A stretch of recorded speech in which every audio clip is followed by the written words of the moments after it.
Follow பண்ணார் Mussolini. அவர் German சிந்தனையாளர் Nietzsche.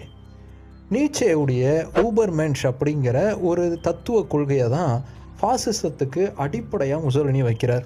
இந்த ஊபர்மென்ஷுங்கிறது என்ன சொல்லுது அப்படின்னா, கடவுள் நம்பிக்கை அப்படிங்கிறதே மனிதனுக்கு இல்லாமல் போகும்போது மனிதன் தனக்கான எல்லா விதிகளையும் தானே உருவாக்குவான், தன்னையே அவன் சீர்நிலைப்படுத்திப்பான், சரி செய்துப்பான். இப்படி மற்றவர்கள் பின்பற்றக்கூடிய பழமையை விட்டுட்டு அந்த பாதையை தவிர்த்துட்டு தனக்கான புதிய வழியை உருவாக்கக்கூடிய ஒருத்தன் பிறப்பான் இல்லையா, அவன்தான் சரியான ஒருத்தனாக இருப்பான் அப்படிங்கிறதான் இந்த ஊபர்மென்ஷுங்கிற ஒரு தத்துவம் சொல்லக்கூடிய ஒன்று.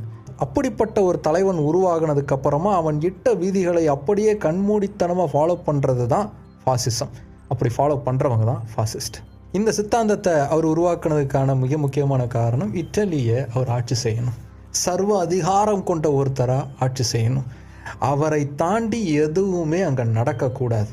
அப்படிப்பட்ட ஒரு பவர்